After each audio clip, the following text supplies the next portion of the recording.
அனைவருக்கும் உற்சாகமான இனிய காலை வணக்கம்.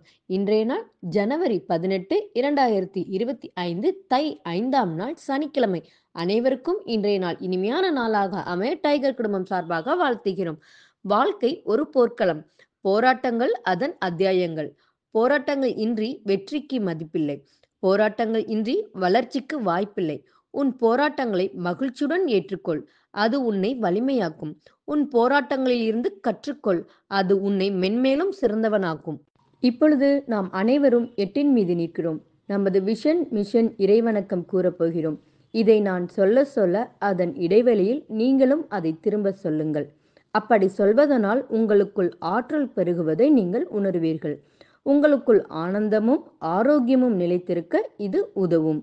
Tiger vision. மனம், புத்தி, உடல் மூன்றும் சமநிலையில் இருந்தால் வாழ்க்கை பிரகாசிக்கும். டைகர் மிஷன் ஒரு தனி மனிதனின் தொடர்ச்சியான ஆரோக்கியமும் பொருளாதாரமும் இவ்வுலகை மாற்றும். டைகர் இறைவணக்கம். என் வாழ்க்கையின் நம்பிக்கையாயிருக்கும் இறைவா, நான் சேவை செய்யும் இந்த அமைப்பே நீ வாழும் இடமென எண்ணுகிறேன். நான் தினமும் செய்யும் பணியே எனது கடமை என நம்புகிறேன். எனது உடலை கண்ணும் கருத்துமாய் பாதுகாப்பதே எனது பொறுப்பு என உணர்கிறேன். நன்றி இறைவா. நாம் ஆயுள் முழுவதும் ஆரோக்கியத்தோடு ஆனந்தமாய் வாழ்வதற்கு நமக்கு ஆயுள் முழுவதும் ஆசானாய் 8 நடை பயிற்சியை கற்றுத்தர வருகிறார் நமது குரு டாக்டர் டைகர் தேன்கொடு பிரபாகரன் அண்ணா அவர்களை உற்சாகத்தோடு வரவேற்கிறோம். எல்லோருக்கும் இனிய காலை வணக்கம். இந்த அற்புதமான காலை வேளையில் 9 மூட்டுக்களையும் அசைக்கக்கூடிய அற்புதமான பயிற்சிகளை முடிச்சுட்டு 27 முறை சூப்பர் பிரெயின் யோகா அப்படின்னு சொல்லக்கூடிய தோப்பு கரணங்களை முக மலர்ச்சியோட மன மகிழ்ச்சியோட முடிச்சுட்டு 8 நடப்பதற்காக தயார் நிலையில் இருக்கிறோம். 8 மீது நிற்கிறோம். கிழக்கு மேற்காக நடப்பவர்கள் கிழக்கு திசையிலிருந்து மேற்கை நோக்கியும், தெற்கு வடக்காக நடப்பவர்கள் தெற்கு திசையிலிருந்து வடக்கை நோக்கியும் நமக்கான முதலடி எடுத்து வைத்து நடக்க வேண்டிய தருணம். பேசிக் கோர்ஸ் மற்றும் அட்வான்ஸ் கோர்ஸ், அதாவது அடிப்படை படிப்பு மற்றும் முன்னேற்ற படிப்பு அப்படின்னு நம்ம நேற்றே தமிழில் கொஞ்சம் அதை பார்த்தோம். ஸோ 2 கோர்ஸ் பண்ணுறவங்களும் இப்போ நம்மளுடைய நடையை தொடங்கலாம். இப்போ பெண்கள் அனைவரும் இடதுபுறமாகவும் ஆண்கள் அனைவரும் வலதுபுறமாகவும், அதாவது பெண்கள் லெஃப்ட் சைடிலும் ஆண்கள் ரைட் சைடிலும் முதலடி எடுத்து வைத்து நடையை தொடங்குகிறோம். நடை இயல்பாக இருக்கிறது, நடை தளர்வாக இருக்கிறது, தோள்பட்டை தளர்வாக இருக்கிறது, கழுத்து குனியாமல் இருக்கிறது, கால்கள் ஒன்றுக்கு முன்பு ஒன்று வருவது போல் நடந்து கொண்டு இருக்கிறோம், கைகள் அதனிசைவில் அசைந்து கொண்டு இருக்கிறது, சுவாசம் சீர்நிலையில் இருக்கிறது, எண்ணம் நேர்மறையாக இருக்கிறது, மனம் மகிழ்வுடனும் அமைதியுடனும் இருக்கிறது. ஒற்றை சிந்தனையாளர்கள் அத்தனை பேரும் ஒற்றுமையோடு ஒரே திசையை நோக்கி பயணித்து கொண்டு இருக்கிறோம். நமது பயணம் வெற்றிகரமாக அமைய எல்லாம் வல்ல இறைவனை துணை கலைத்து கொண்டு தொடர்ந்து பயணிக்கிறோம். ஒவ்வொரு விடியிலும் நமக்கு பல விஷயங்களை கற்றுத்தந்து கொண்டே இருக்கிறது. நாம் பெற்றுக்கொண்டே இருக்கிறோம். அதை வாழ்வில் பயன்படுத்தி வெற்றி கண்டு கொண்டே இருக்கிறோம். அவ்வாறாக இன்றைய விடியிலும் நமக்கு பல விஷயங்களை கற்றுத்தரப் போகிறது. நாம் பெற்றுக்கொள்ளப் போகிறோம். அதை வாழ்வில் பயன்படுத்தி வெற்றி காணப் போகிறோம். ஒவ்வொரு நாளும் நமது நடையை தொடங்கும் போது நாம் பல நினைவூட்டல்களை நினைவூட்டுவது வழக்கம். அவ்வாறாக இன்றைய நினைவூட்டல்கள் நம்மளுடைய முதல் நிகழ்வாக, எல்லா பயிற்சிகளையும் முயற்சிகளையும் தொடங்குவதற்கு முன்பாக முதல் நிகழ்வாக நாம் செய்ய வேண்டியது நமது தாயை வணங்க வேண்டும், நமது தந்தையை வணங்க வேண்டும், நமது குருமார்களை வணங்க வேண்டும், நமது இயற்கை இறைவன் பிரபஞ்சம் நமது இஷ்ட தெய்வங்களை வணங்க வேண்டும், நமது மூதாதையர்கள் முன்னோர்களை வணங்க வேண்டும். அவர்களிடம் அருளாசி பெற்று நாம் நமது பயிற்சிகளை முயற்சிகளை தொடங்க வேண்டும். இவ்வாறாக தொடங்கக்கூடிய அத்தனை முயற்சிகளும் நிகழ்ச்சிகளும் வெற்றியில் நிறைவடையும் என்பதை மனதில் கொண்டு ஒவ்வொரு நாளும் நம்ம பயிற்சியை தொடங்குவதற்கு முன்பாக, எல்லா செயல்களையும் தொடங்குவதற்கு முன்பாக நாம் முதலில் நாம் இவர்களை எல்லாம் வணங்கி வழிபட்டு அவர்களுக்கு நன்றி கூறி அவர்களிடம் அருளாசி பெற்று அவர்களை நமது வாழ்க்கைக்கு துணையாக இணையாக நமக்கு ஒரு ஊன்றுகோலாக ஒரு தூன்றுகோலாக நம்மளை வழிநடத்த அவர்களை நாம் வேண்டி பயணிக்க வேண்டும். தொடர்ந்து நம்ம 2 டம்ளர் வெதுவெதுப்பான நீர் பருகி நமது பயிற்சிகளை தொடங்கி இருப்போம். நமக்கு அருகில் குடிநீர் இருக்கும்படியாக நாம் பார்த்திருப்போம். நமது உள்ளங்கைகளை மடக்கி பார்த்திருப்போம். விரலின் நகங்களின் வண்ணங்களை பார்த்திருப்போம். சுவாசத்தை சோதித்து பார்த்திருப்போம். இவைகள் எல்லாம் அடுத்த 21 நிமிடங்களில் 42 நிமிடங்களில் எவ்வாறாக மாறுகிறது என்பதை நாம் உணர்வுபூர்வமாக அறிந்து கொள்ளப் போகிறோம். தொடர்ந்து நம்மை இணைத்து வைத்தவர்களுக்கும் நாம் இணைத்து வைத்தவர்களுக்கும் நன்றிகளையும் வாழ்த்துக்களையும் கூற வேண்டிய தருணம். நம்மை இணைத்து வைத்த அந்த சகோதர சகோதரிக்கும் நாம் இணைத்து வைத்த அந்த சகோதர சகோதரிகளுக்கும் அவர்களது குடும்பம் மகிழ்ச்சியோடும் ஆரோக்கியத்தோடும் செல்வ வளங்களோடும் இருப்பதற்கு எல்லாம் வல்ல இயற்கை இறைவன் பிரபஞ்சம் துணை நிற்க வேண்டும் என்று வேண்டிக் கொண்டு தொடர்ந்து நமது ஆழ் மனதில் 3 முத்தான முக்கிய கேள்விகளை எழுப்ப வேண்டும். முதல் கேள்வி, நாம் எதற்காக இப்பொழுது 8 நடை பயிற்சியை மேற்கொள்கிறோம்? 2வது கேள்வி, நாம் ஏன் டைகர் குழுமத்தோடு இணைந்து பயணிக்கிறோம்? 3வது கேள்வி, நாம் நமது இலக்கை நோக்கித்தான் பயணிக்கிறோமா? இந்த முத்தான முக்கிய 3 கேள்விகள். நம்ம ஏன் இப்போ 8 நடை நடக்கிறோம் அப்படின்னா நிச்சயமாக அதற்கான விளக்கத்தை உங்களுடைய ஆழ்மனம் தரும். நம்ம ஏன் டைகர் குழுமத்தோடு இணைந்து பயணிக்கிறோம்? அந்த கேள்வியும் நம்ம எப்பொழுதுமே கேட்டுக்கிட்டே இருக்கணும். யாரோட நம்ம பயணிக்கிறோம், யாரோட இருக்கிறோம் அப்படிங்கிறது முக்கியம். 3வதாக நாம் நமது இலக்கை நோக்கித்தான் பயணிக்கிறோமா? ஏன்னா இந்த கேள்வியை நம்ம அடிக்கடி நமக்குள்ள கேட்டுக்கிட்டே இருக்கணும்.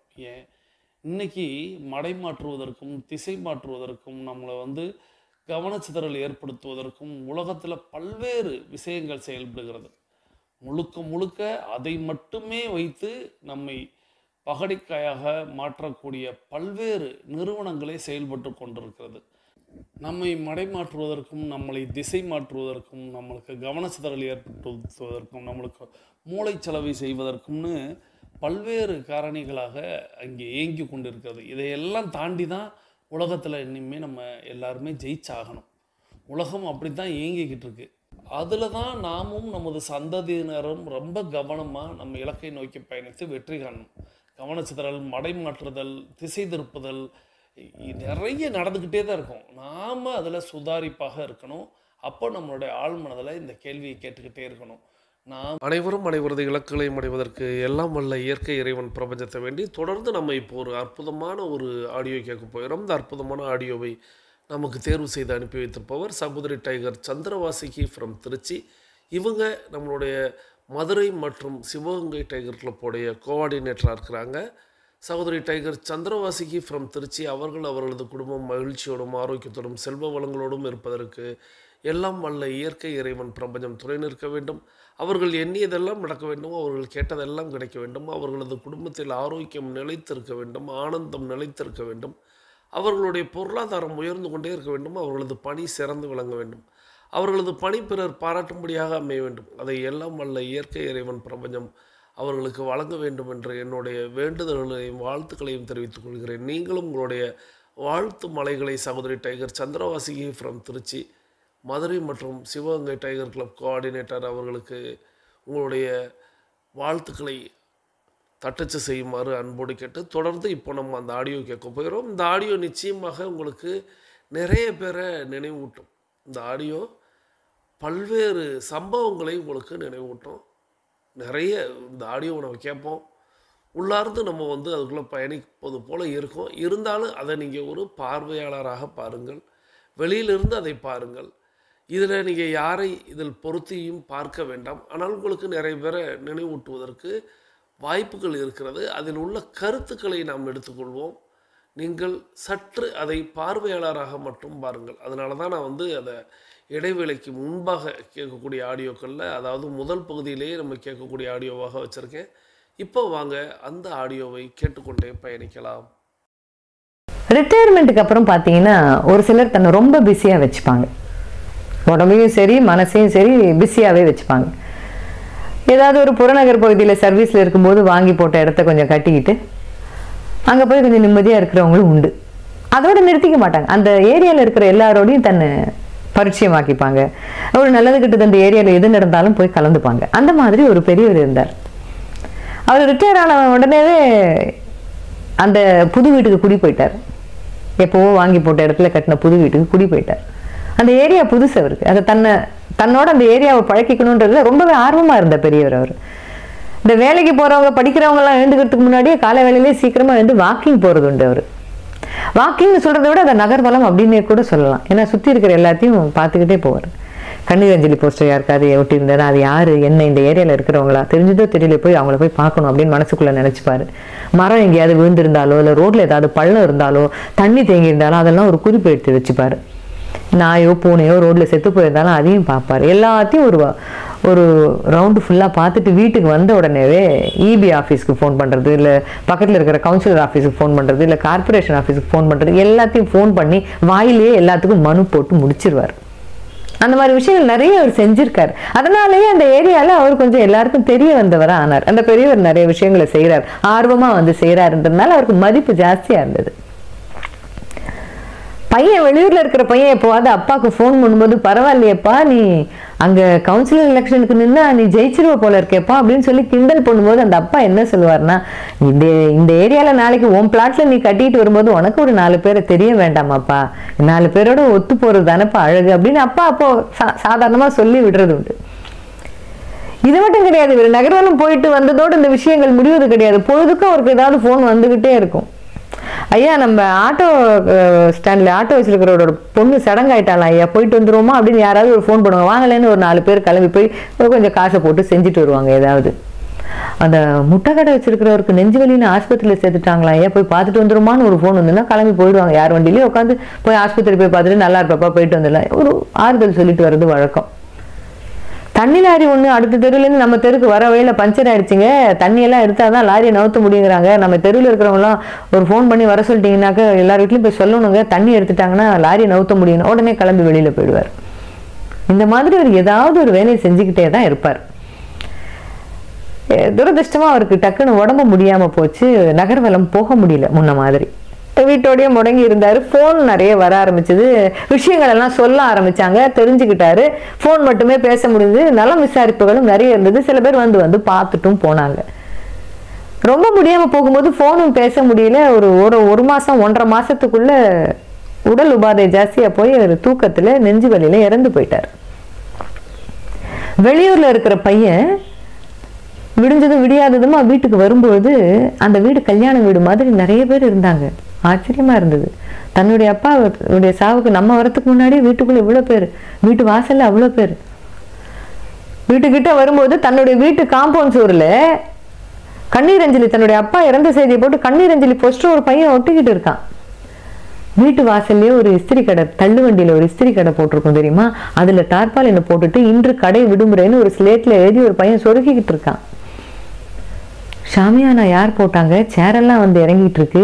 ஃப்ரீசர் பாக்ஸுக்கு தன்னோட வீட்டு அட்ரஸை ஒருத்தர் ஃபோன் பண்ணி தெளிவா இந்த தெரு தான் வாங்கன்னு சொல்லிக்கிட்டு இருக்காரு.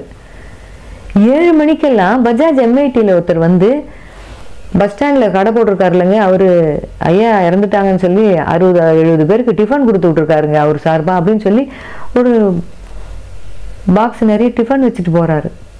மொனையில் ஸ்டாண்டில் ஆட்டோ ஓட்டுறவர் தன்னோட ஆட்டோவில் குழா வச்ச ஒரு ஜார் நிறைய காஃபியும் பேப்பர் கப்புமா வச்சு வந்தவங்களுக்கெல்லாம் டீ காஃபி கொடுத்துக்கிட்டு இருக்காரு.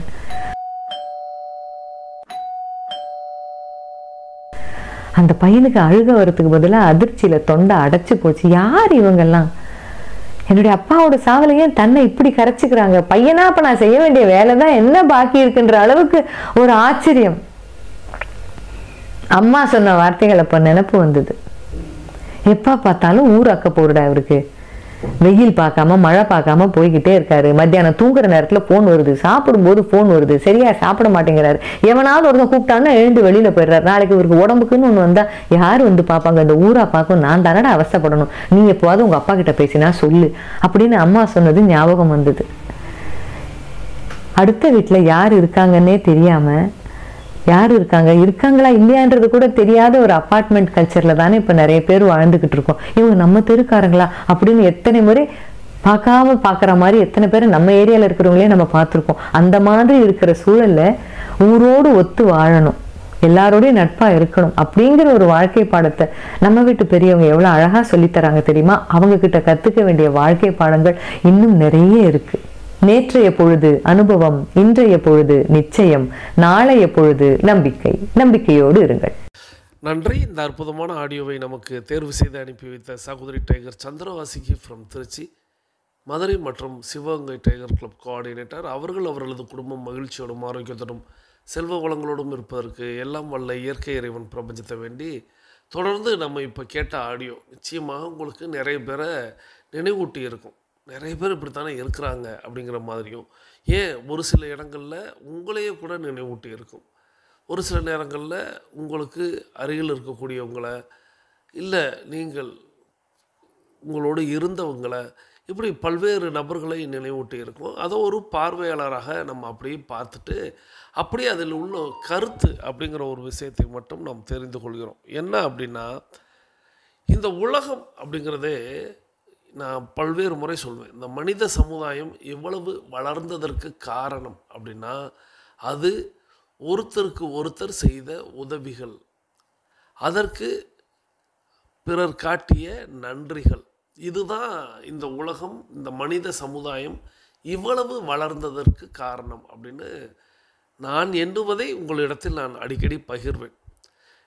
ஏன் மற்ற விலங்கினங்கள், மற்ற உயிரினங்கள் இவ்வளவு பெரிய அபார வளர்ச்சி அடையலை அப்படின்னா, இந்த மனிதாபிமானம் அப்படின்னு சொல்லக்கூடிய உதவிகளும் அதற்கான நன்றிகளையும் மற்ற உயிரினங்கள் செய்யலை. அதனால் அது வளரலை.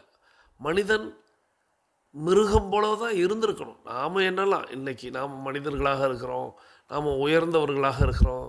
இந்த உலகத்திலேயே படைக்கப்பட்டதிலேயே மனித இனம்தான் உயர்ந்த படைப்பு அப்படிங்கிற மாதிரி இப்போ எண்ணிக்கொள்ளலாம். ஆனால் யோசித்து பாருங்கள், இந்த மனித குலமும், அதாவது எல்லா உயிரினமும் தன்னுடைய இனத்தை அழிப்பதில்லை அப்படின்னு ஒரு விஷயத்தை நான் உங்களிடத்தில் பகிர்வேன்.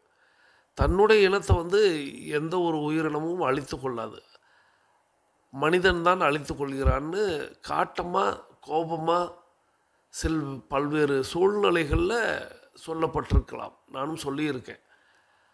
ஆனால் மற்ற உயிரினங்கள் இந்த நன்றியோடு இருப்பதும் உதவி செய்வதும் இந்த ஒரு விஷயம் இல்லாமல் அது குறைந்து அடிபட்டு போய் விடுவதனால் அது வளர்ச்சி அப்படிங்கிறது இல்லாமல் போனது. ஆனால் மனித சமுதாயம் இந்த அளவுக்கு வளர்ந்ததற்கு காரணம், ஏன்னா நம்ம அதை சொல்லுவோம், காலையில் எழுந்ததில் இருந்து இரவு தூங்கச் செல்வதற்கு முன்பாக வரை நமக்கு ஒவ்வொரு பொருளும் ஒவ்வொரு செயலும் பிறர் உதவி செய்ததாக இருக்கும்.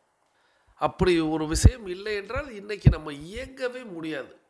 இன்றைக்கி நம்ம உணவை எடுத்து உண்கிறோம், நம்மளுடைய உணவில் எடுத்துக்கிறோங்க, ஒரு இட்லி அப்படின்னே வச்சுக்கிறோம், ஒரு சிம்பிளாக ஒரு உணவு எடுத்துக்கிறோம், ஒரு இட்லி, அதுக்கு ஒரு சட்னி அப்படின்னு வச்சுக்கிறோம்.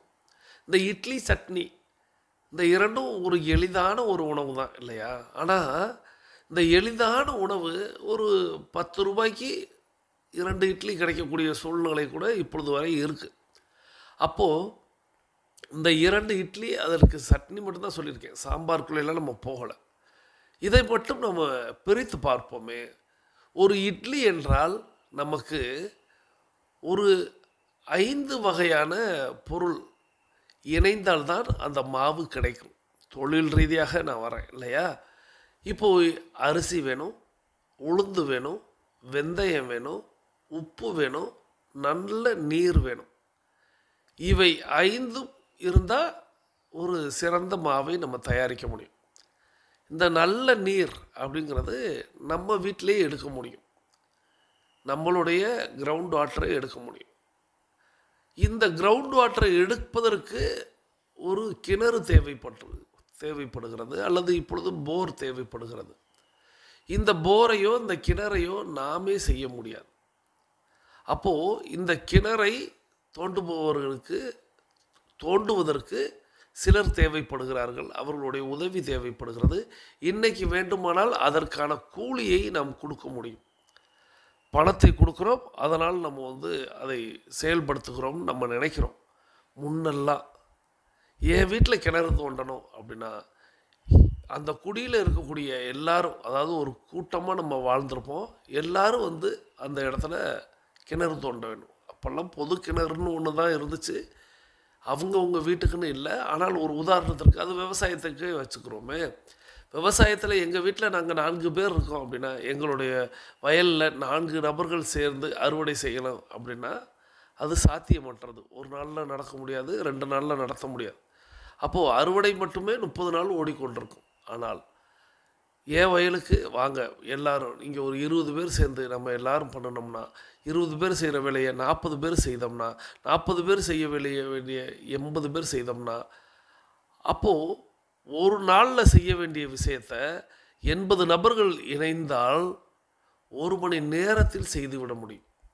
இப்போ 1 மணி நேரத்தில் என்னுடைய அறுவடை முடிஞ்சிடுச்சு அப்படின்னா, பக்கத்தில் உள்ள வயலில் அடுத்த 1 மணி நேரம், அடுத்த 1 மணி நேரம், அடுத்த 1 மணி நேரம்னு கிட்டத்தட்ட அதில் பங்கேற்று இருக்கக்கூடிய 40 நபர்களுக்கான வேலையை ஒரு நாளில் முடிச்சிடலாம். அப்போ மீண்டும் இன்னொரு நாளில் 80 நபருக்கான வேலையை முடித்து விட முடியும். அதாவது ஒரு குடும்பத்துக்கு 4 நபர்கள் வைத்து ஒரு 20 குடும்பத்திற்கான வேலையை நான் உங்களுக்கு ஒரு கணக்கிட்டு சொல்கிறேன். அப்போது ஒரு குடும்பமே உட்கார்ந்து முழு அறுவடை செய்யணும் அப்படின்னா, அது கிட்டத்தட்ட 30 நாட்கள் இழுக்கும். அப்படின்னா இந்த 20 குடும்பங்களுக்கும் எண்ணி பார்த்தோமானால் கிட்டத்தட்ட எத்தனை நாட்களை, அதாவது 3 × 2 அப்படின்னு பார்த்தோம்னா 20 நபர்கள், 20 குடும்பங்கள், 30 நாட்கள் அப்படின்னு வைத்து கொண்டோமானாலே கிட்டத்தட்ட 20 மாதங்கள் அப்படிங்கிறது வரும்.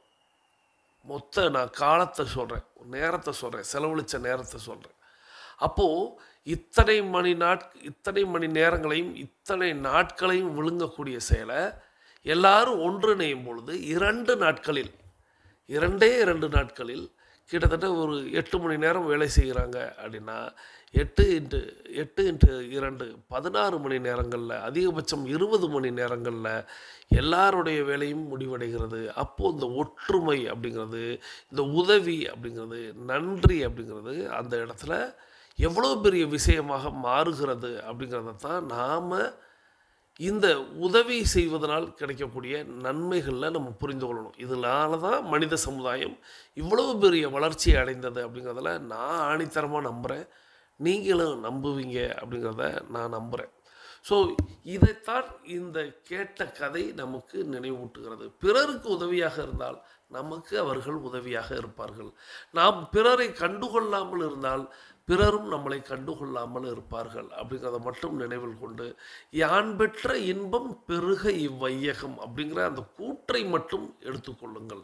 இன்றைக்கி நம்ம போய் எல்லார் இடத்துலையும் எல்லார் வீட்லேயும் வேலை பார்க்கணும்னா முடியாது. ஆனால் நான் சொல்வது, உங்களுக்கு கிடைத்த ஒரு நல்ல விஷயத்தை பிறருக்கு பகிர பழகுங்கள்.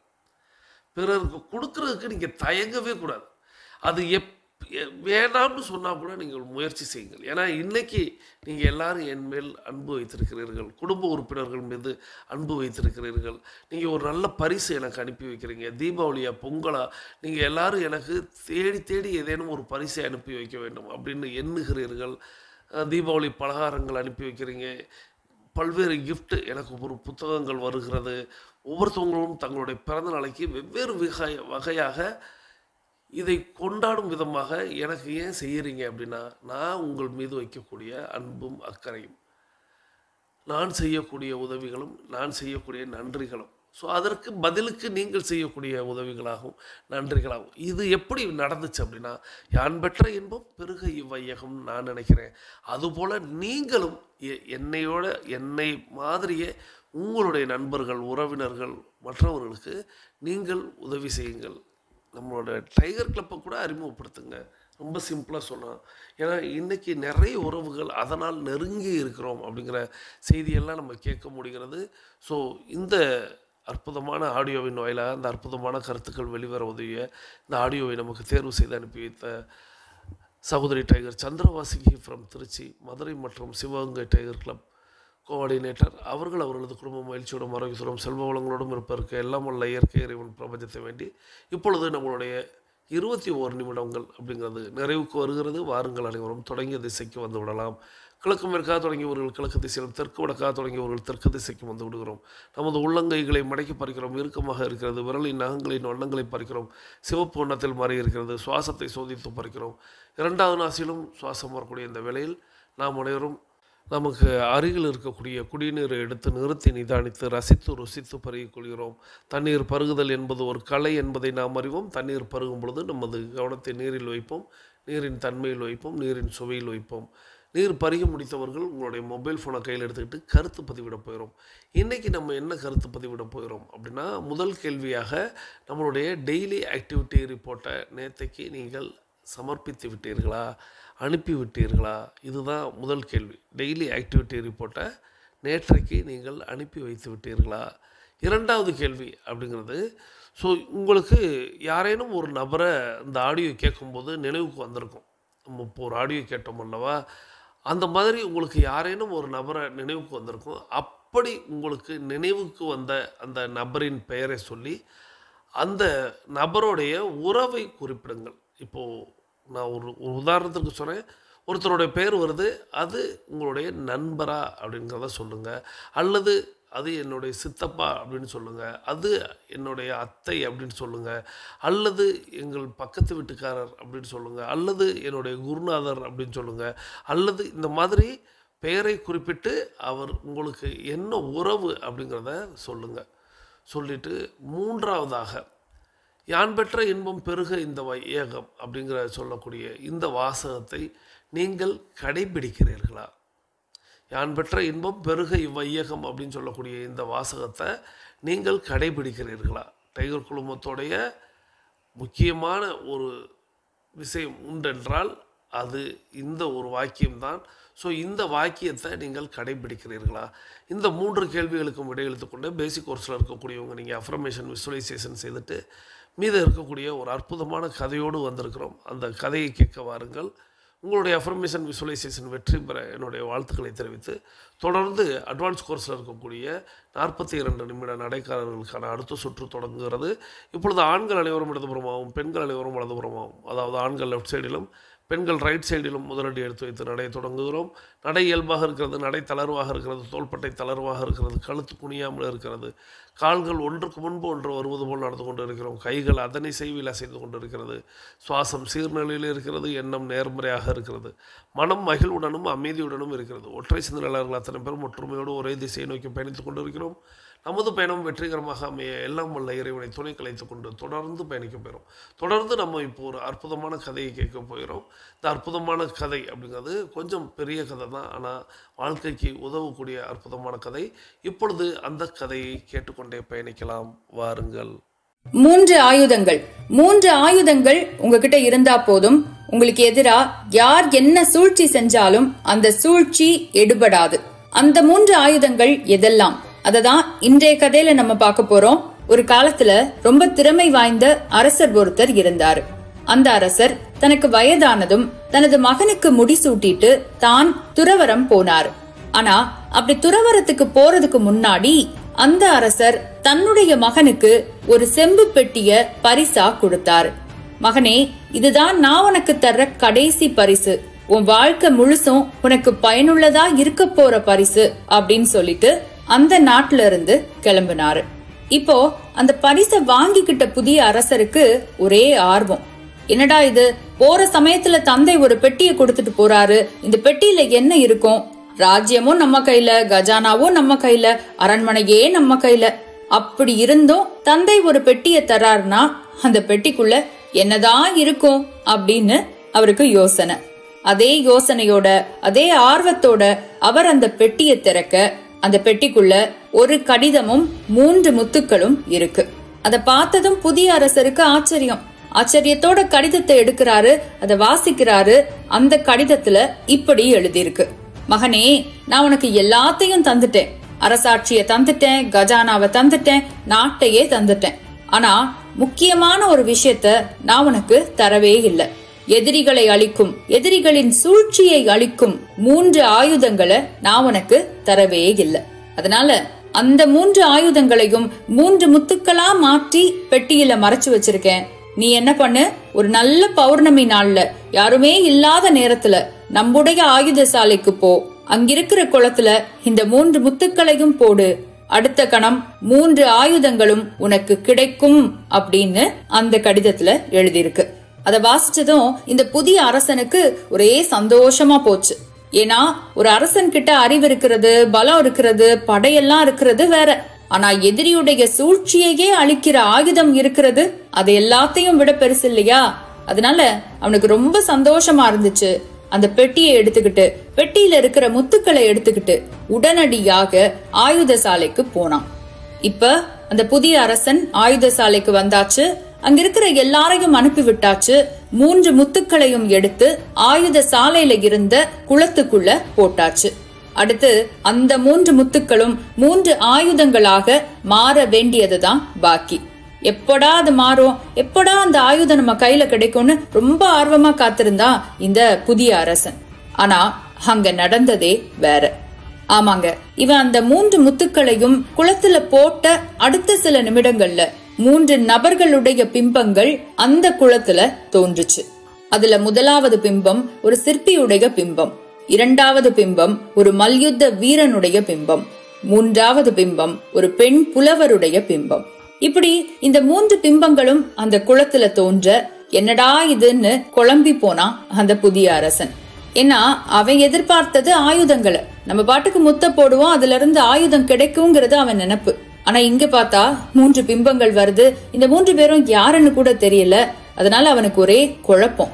அவன் அவங்க கிட்டயே கேக்குறான், நீங்கெல்லாம் யாரு, எங்கிருந்து வந்தீங்க, எதுக்காக இந்த குளத்துல தெரியுறீங்க?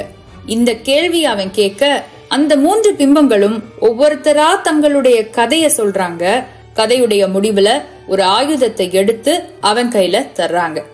அந்த வகையில முதல்ல பேச ஆரம்பிச்சது முதல் பிம்பம், அந்த சிற்பியுடைய பிம்பம். ஒரு காலத்துல வாழ்ந்த தலை சிறந்த சிற்பி அவரு. சிற்ப கலையில அவரை அடிச்சுக்க ஆளே கிடையாது. அவர் செதுக்கிற சிற்பங்கள் ரொம்ப நேர்த்தியா இருக்கும். எந்த போட்டி நடந்தாலும் பரிசு அவர் சிற்பங்களுக்கு தான் கிடைக்கும். இப்படி இருக்க அந்த சிற்பிக்கு ஒரு எதிரி உருவாகிறான். எப்படியாவது எந்த போட்டியிலையாவது தலை சிறந்த சிற்பிய தான் முறியடிக்கணும்னு அந்த எதிரி நினைக்கிறான். நாட்கள் கடந்து போகுது. அவன் நினைச்சதுக்கு ஏத்த மாதிரி போட்டி ஒண்ணு நடக்குது. அந்த போட்டியில தலை சிறந்த சிற்பியும் கலந்துக்கிறாரு, அவருக்கு எதிரியா இருக்கிற சிற்பியும் கலந்துக்கிறாரு. இப்ப இந்த தலை சிறந்த சிற்பிய பொறுத்த வரைக்கும் பெருசா பிரச்சனை இல்ல, அவர் பாட்டுக்கு செதுக்கிடுவாரு. ஆனா எதிரிய பொறுத்த வரைக்கும் அவரளவுக்கு திறமை இந்த எதிரி கிட்ட கிடையாது. அப்ப நேரடியா மோத முடியாதவங்க என்ன செய்வாங்க? சூழ்ச்சி தான் செய்வாங்க இல்லையா? அதே மாதிரிதான் எதிரி சிற்பி ஒரு சூழ்ச்சியை செய்யறாரு. மிக அழகாக அந்த சூழ்ச்சி அரங்கேற்றப்படுது. ஆமாங்க, திடீர்னு ஒரு நாள் ரொம்ப பெருசா ஒரு கல், நீல நிறத்துல ஒரு கல் இந்த எதிரி சிற்பியோட வீட்டு வாசல்ல வந்து இறங்குது. ஊரே நின்னு அந்த கல்ல வேடிக்கை பாக்குது. ஊர் முழுசும் அந்த கல்ல பத்தின பேச்சுதான். ஆளாளுக்கு ஒன்னொன்னு சொல்றாங்க. அந்த கல் இங்க இருந்து வந்தது, அங்க இருந்து வந்தது, இது மாதிரி ஒரு கல் நம்ம ஊர்லயே கிடையாது, அதுல செதுக்குனா அவர் தான் வெற்றி பெறுவாரு. இப்படி ஆளாளுக்கு ஒன்னொன்னு அந்த கல்ல பத்தி சொல்றாங்க. இந்த மாதிரி சொல்லிட்டே இருக்கும்போது ஊர்ல இருக்க எல்லாருக்கும் அந்த கல்ல பத்தின செய்தி வந்து சேரும் இல்லையா? அதே மாதிரி அந்த தலை சிறந்த சிற்பிக்கும் இந்த செய்திகள் வந்து சேருது. அவரோட மனநிலையில இப்போ ஒரு தடுமாற்றம். என்னடா இது, புதுசு புதுசா சொல்றாங்க. அந்த கல் அங்க இருந்து வந்ததுங்கிறாங்க, இங்க இருந்து வந்ததுங்கிறாங்க, அதுல செதுக்குனா அவன் தான் வெற்றி பெறுவாங்கிறாங்க. என்ன நடக்க போகுதுன்னே தெரியலையே, இவனை நம்ம எப்படி சமாளிக்க போறோம்னே தெரியலையே அப்படின்னு தவிப்பு. அந்த தவிப்பு, அந்த குழப்பம் கொஞ்சம் கொஞ்சமா அவர் மனசுல பரவுது. விதையா விழுந்து செடியா துளிர்த்து மரமா வளருது. இதன் விளைவு அவரால முழு மூச்சா சிற்பத்தை செதுக்க முடியல. எப்பவும் போல திறம்பட சிற்பம் செதுக்கப்படல. ஆக தான் எதிர்பார்த்த மாதிரி தானே ஜெயிக்கிறாரு சூழ்ச்சி செய்த அந்த எதிரி சிற்பி.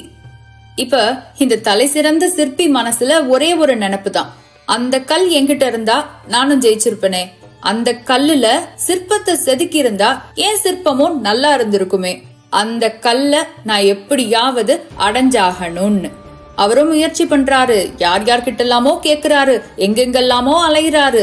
இறுதியாக அந்த எதிரி கிட்ட இருந்த அதே கல்ல தானும் வரவழைக்கிறாரு. ஆனா அப்படி செதுக்கும் போதுதான் அவருக்கு ஒரு விஷயம் புரியுது. அந்த கல்லு சிற்பம் செய்வதற்கு ஏதுவான கல்லே கிடையாது. அந்த கல்லு எதிரி சிற்பி போட்டியில கொண்டு வந்து வச்ச கல்லே கிடையாதுன்னு. ஆக அது வெறுமன பேச்சுக்காக வரவழைக்கப்பட்ட கல்லு. அந்த தலை சிறந்த சிற்பிய குழப்புறதுக்காக வரவழைக்கப்பட்ட கல்லு. எதிரியின் சூழ்ச்சி அவ்வளவுதான். அது தெரிஞ்சதும் அவருக்கு எப்படி இருந்திருக்கும் இல்ல? அந்த சிற்பிக்கு ரொம்ப கஷ்டமா இருந்துச்சு. அன்னைக்கு அவருக்கு ஒரு விஷயமும் புரிஞ்சிச்சு. எதிரி நமக்கு எதிராக எடுத்து வரும் மிகப்பெரிய ஆயுதம் குழப்பம்தான். அந்த குழப்பத்தை வீழ்த்துவதற்கு நாம் பயன்படுத்த வேண்டிய ஆயுதம் நமது மனத்தெளிவுதான் அப்படின்னு. இந்த கதைய புதிதாக பதவியேற்றிருந்த அந்த அரசரிடம் சொல்லிச்சு சிற்பியின் பிம்பம். சொல்லிட்டு மனத்தெளிவு என்னும் முதல் ஆயுதத்தை அவர் கையில கொடுத்து அந்த இடத்துல இருந்து மறைஞ்சும் போச்சு. இப்ப முதல் ஆயுதத்தோட அந்த அரசன் நிற்க அடுத்த பிம்பம் கதைய சொல்ல ஆரம்பிக்குது. அடுத்து இருக்கிறது யாருடைய பிம்பம்? ஒரு மல்யுத்த வீரனுடைய பிம்பம், சரியா? அந்த பிம்பம் தனது கதைய சொல்லுது.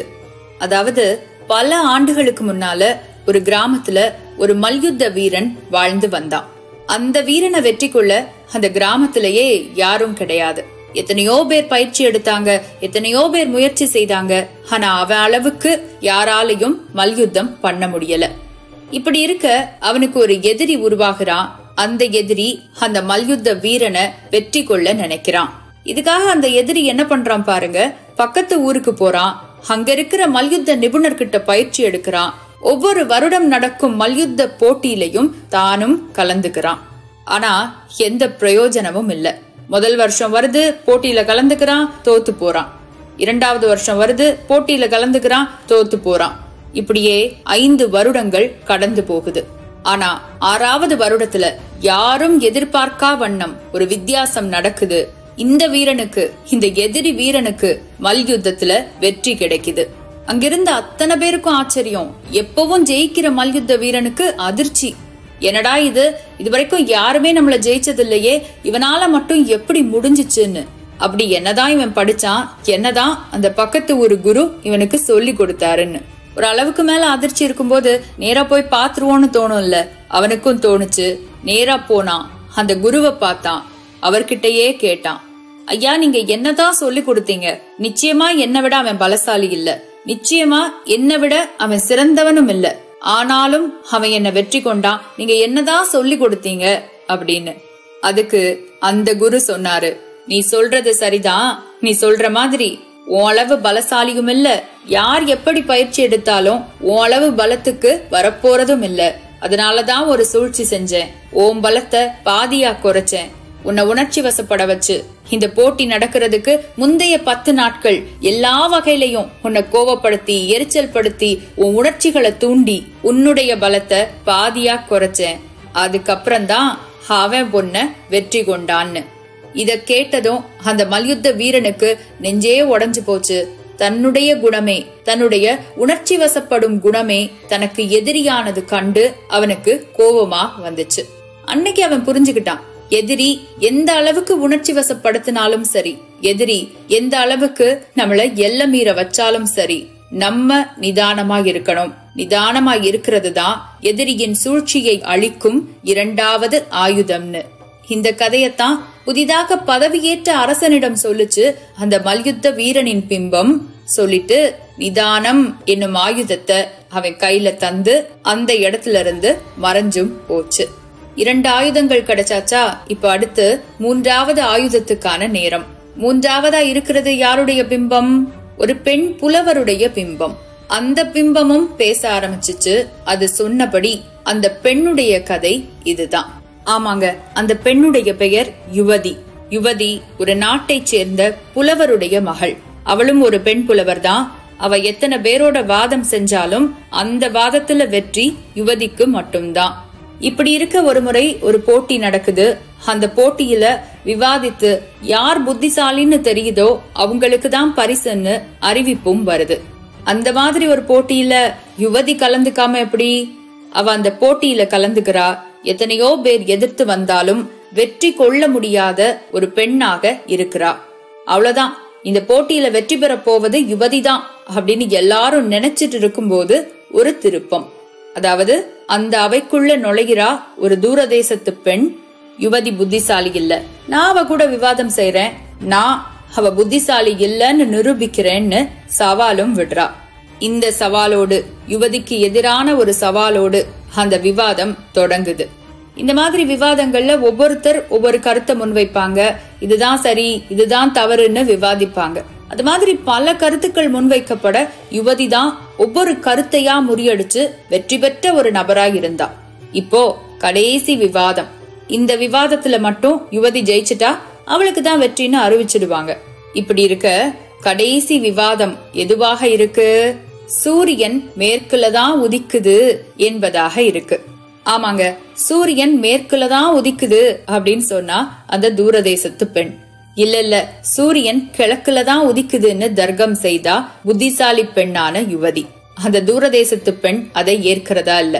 இவ ஒண்ணு சொல்றா, அவ ஒண்ணு சொல்றா, இவ சொல்றா, அவ எதிர்க்கிறா. 2 பேருடைய குரலும் உயருது. ஒரு கட்டத்துல போட்டி நடத்தினவங்களுக்கே இது சகிக்காம போகுது. என்னம்மா நீ முட்டாளா இருக்க? சூரியன் கிழக்குல தானே உதிக்கும், அப்ப யுவதி சொல்றது தானே சரி, யுவதி தான் புத்திசாலி, நீ முட்டாள், போட்டிய முடிச்சிடலான்னு தீர்ப்பு சொன்னாங்க அவையில இருந்தவங்க. சரிதான், சூரியன் கிழக்குல தான் உதிக்கும், ஆனா யுவதி புத்திசாலி இல்ல, யுவதி புத்திசாலியே இல்லன்னு மறுபடியும் தீர்க்கமா சொன்னா தூரதேசத்து பெண். அங்கிருந்த அத்தனை பேரும் குழம்பி நிற்க அந்த இடத்துல யுவதியின் தகப்பனான அந்த புலவர் எழுந்திருச்சு நின்னாரு. அங்கிருந்த அத்தனை பேரையும் பார்த்து சொன்னாரு, யுவதி புத்திசாலி இல்ல, இந்த பொண்ணு சொல்றது சரிதான், யுவதி நிச்சயமா புத்திசாலி இல்லன்னு. எல்லாருக்கும் ஆச்சரியம், யுவதிக்கு தவிப்பு. என்னடா இது, நம்ம அப்பாவே நமக்கு எதிரா பேசுறாரேன்னு. அப்போதான் அந்த புலவர் சொல்றாரு, புத்திசாலித்தனம் அப்படிங்கிறது எதையாவது பேசி நிரூபிக்கிறது மட்டும் கிடையாது. முட்டாள்கள் கிட்டையும் முட்டாள்தனமான விவாதத்திலையும் மௌனம் காக்கிறதும் புத்திசாலித்தனம்தான். எப்போ முட்டாள்தனமான ஒரு விவாதத்துல நம்ம தலைய நுழைக்கிறோமோ அப்பவே நம்மளும் முட்டாள் ஆகிடுறோம். அதனால எப்போ சூரியன் கிழக்குல உதிக்குமா மேற்குல உதிக்குமாங்கிற முட்டாள்தனமான விவாதத்துல என் பெண் இறங்குனாலோ அப்பவே என்னுடைய பெண்ணும் முட்டாளாகிட்டா அப்படின்னு. இத வச்சுதான் சொல்றேன், எதிரி நம்ம கிட்ட ஏற்படுத்துற சூழ்ச்சி முட்டாள்தனமான தர்க்கம். அந்த முட்டாள்தனமான தர்க்கத்தை முறியடிக்க கூடிய ஆயுதம் மௌனம். அந்த ஆயுதத்தை தரதான் நான் இங்க வந்தேன் அப்படின்னு சொல்லி யுவதி 3வது ஆயுதத்தை அந்த புதிய அரசர்கிட்ட கொடுக்க அவளுடைய பிம்பமும் அந்த இடத்துல இருந்து மறைஞ்சு போகுது. இப்ப அந்த 3 பேர் சொன்ன 3 கதைகளையும் கேட்டு அவங்க கிட்ட இருந்து வாங்கிக்கிட்ட அந்த 3 ஆயுதங்களையும் பார்த்து தன் மனசுக்குள்ள தியானிச்சுக்கிறாரு அந்த அரசர். அவருக்கு புரியுது, எதிரியின் சூழ்ச்சியை முறியடிக்க 3 ஆயுதங்கள் இருக்கு. முதல் ஆயுதம் தெளிவான மனநிலை, 2வது ஆயுதம் நிதானம், 3வது ஆயுதம் மௌனம் அப்படின்னு. இந்த 3 ஆயுதங்களையும் பெற்று இந்த 3 ஆயுதங்களையும் பயன்படுத்தி எல்லா எதிரிகளுடைய சூழ்ச்சியையும் அந்த அரசர் முறியடித்தார் அப்படின்னு இந்த கதை முடிவடையுது. இன்னைக்கு இந்த கதையை கேட்டுட்டு இருக்கிற உங்களுக்கு எதிராகவும் நிறைய பேர் இருக்கலாம். உங்களை நேர்ல சந்திக்கிறதுக்கு பயந்து உங்களுக்கு எதிராக அவங்க சூழ்ச்சிகள் செய்யலாம். அந்த சூழ்ச்சி எப்படி இருக்கும்? சிலர் உங்களை குழப்பி விடுவாங்க, சிலர் உங்களை உணர்ச்சி வசப்படுத்துவாங்க, சிலர் முட்டாள்தனமான தர்க்கத்துக்கு உங்களை அழைப்பாங்க. இப்படிப்பட்டவங்களுக்கு எதிரா நீங்க குழம்பவோ உணர்ச்சி வசப்படவோ தர்க்கம் செய்யவோ கூடாது. மாறா தெளிவான மனநிலை என்னும் ஆயுதத்தை, நிதானம் என்னும் ஆயுதத்தை, மௌனம் என்னும் ஆயுதத்தை கையில எடுக்கணும். இந்த ஆயுதங்கள் மட்டும்தான் உங்க எதிரிகளுடைய சூழ்ச்சிகளை முறியடிக்கும். வெற்றி உங்களுடையதாகும். அப்படி நிறைய வெற்றி உங்களுக்கு கிடைக்கட்டும்னு சொல்லி இந்த கதையை முடிச்சுக்கிறேன். நன்றி. இந்த அற்புதமான கதையை தொடர்ந்து நம்மளுடைய 42 நிமிட நடை அப்படிங்கிறது நிறைவுக்கு வருகிறது. இந்த கதைக்கான அர்த்தங்கள் நிச்சயமாக உங்களுக்கு புரிஞ்சிருக்கும். இருந்தாலும் என்னுடைய பார்வை அப்படிங்கிறத நிறைய பேர் விரும்புகிறீங்க. அப்படிங்கிறதுனால எத்தனை பேர் இதுக்கான என்னுடைய பார்வை என்னுடைய விளக்கம் வேண்டும் அப்படின்னு சொல்கிறீங்களோ நீங்கள் அதை தட்டச்சு பண்ணுங்கள்.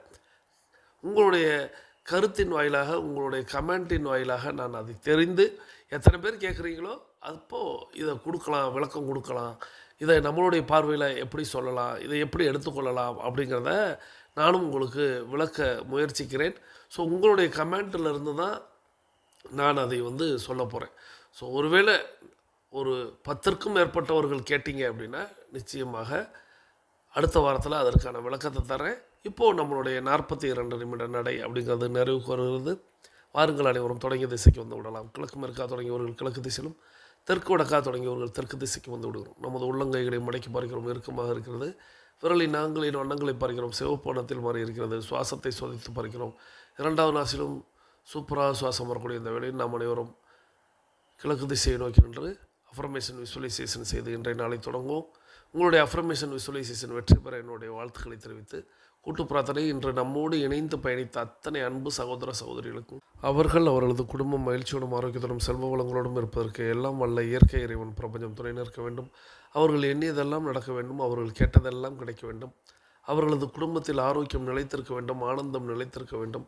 அவர்களுடைய பொருளாதாரம் உயர்ந்து கொண்டே இருக்க வேண்டும். அவர்களது பணி சிறந்து விளங்க வேண்டும்.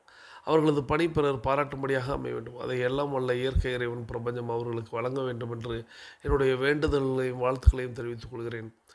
மீண்டும் சந்திப்போம், கலந்து சிந்திப்போம். வாழ்க நலத்துடன், வாழ்க வளத்துடன். நன்றி.